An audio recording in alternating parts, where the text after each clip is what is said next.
അതിന്റെ നിലവിലുള്ള അപ്ഡേഷൻ അല്ല, എന്റെ ഷൂട്ട് തുടങ്ങും. അപ്പം സ്ക്രിപ്റ്റ് കംപ്ലീറ്റ് ആയിട്ടുണ്ട്. ഷൂട്ട് ഏപ്രിലിൽ തുടങ്ങും. ഓക്കെ. ആദ്യം 3Dയിലാണ് അനൗൺസ് ചെയ്തിട്ടുണ്ടായിരുന്നത്. പിന്നെ അതിനുശേഷം സൈജേട്ടനെ കണ്ടപ്പോൾ സൈജേട്ടൻ പറഞ്ഞു 3Dയിലല്ല 2Dയിലാണ് വരാൻ പോണത്. അതെന്താ? അല്ല, അതൊരു മാസ് ഫിലിം അല്ലേ. അപ്പം നമ്മൾ ടെലിവിഷനിലും OTTയിലും കൊടുക്കുമ്പോൾ 3D, പിന്നെ 3D ഒരു കോമഡി ഫിലിം അല്ലേ. അപ്പൊ അതിനകത്ത് ഒരു കംപ്ലീറ്റ് ആക്ഷൻ ഫിലിം ഒക്കെ ആണെങ്കിൽ 3Dയിൽ വരുമ്പോൾ കുറച്ചും കൂടെ ഭംഗിയുണ്ടാവും. നമുക്കിത് 2D ആണ് കുറച്ചും കൂടെ എഫക്റ്റീവ് ആയിട്ട് തോന്നുന്നത്. എല്ലാവരും ആട് 1 ഉണ്ടായിരുന്നു, 2 ഇല്ലാത്തവരൊക്കെ തിരിച്ചു വരും. അങ്ങനെ കുറെ കാര്യങ്ങളുണ്ട്, കുറെ സർപ്രൈസുകളുണ്ട്. അതേ BGM തന്നെ എല്ലാവർക്കും. അതേ BGM ഉണ്ടാവുമല്ലോ. അജുചേട്ടനൊക്കെ വരും. അജുചേട്ടൻ സർപ്രൈസ് കുറെ സർപ്രൈസ് ഉണ്ട്. പിന്നെ അതുപോലെ തന്നെ മറ്റേ അപ്ഡേറ്റ് പറഞ്ഞ അടികപ്പിയാര് 2 ആണ്. ധ്യാൻ ചേട്ടനോട് ചോദിച്ചപ്പോ ധ്യാൻ ചേട്ടൻ എന്തായാലും വരുന്നാണ് പറഞ്ഞത്.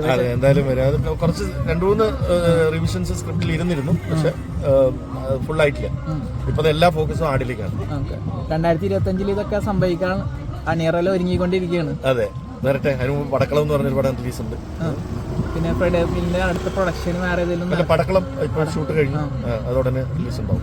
സാറിന്റെ ഏതെങ്കിലും വരാൻ ഫിലിം ഏതെങ്കിലും ഉണ്ടോ?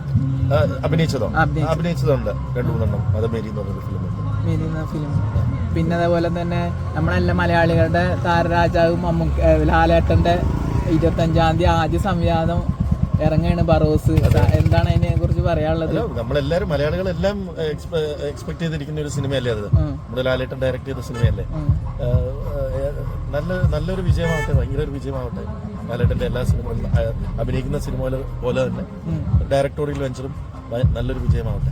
എക്സൈറ്റഡ് ആണ്, വളരെ എക്സൈറ്റഡ് ആണ്. ഞാൻ സെറ്റിൽ പോയിരുന്നു. ഞാൻ അതിന്റെ കുറച്ച് ഷൂട്ടിംഗ് സമയത്ത് കണ്ടിട്ടുള്ളതാണ്. അതുകൊണ്ട് സ്ക്രീനിൽ കാണാനുള്ള ഒരു ഭയങ്കര എക്സൈറ്റ്മെന്റ് ഉണ്ട്. പിന്നെ കാലങ്ങൾക്ക് ശേഷം ലാലേട്ടനും മമ്മൂക്കും ഒരുമിച്ച് ഒരു അണിയറയിൽ ഇപ്പൊ ഒരു ഷൂട്ടിംഗ് പടം നടന്നുകൊണ്ടിരിക്കുന്നത്. അതിന് മഹേഷ് നാരായണന്റെ ഡയറക്ഷനിൽ. അതിനെ കുറിച്ചൊക്കെ കേട്ടിട്ടുണ്ടായിരുന്നില്ലേ? പിന്നെ വമ്പൻ സിനിമയല്ലേ.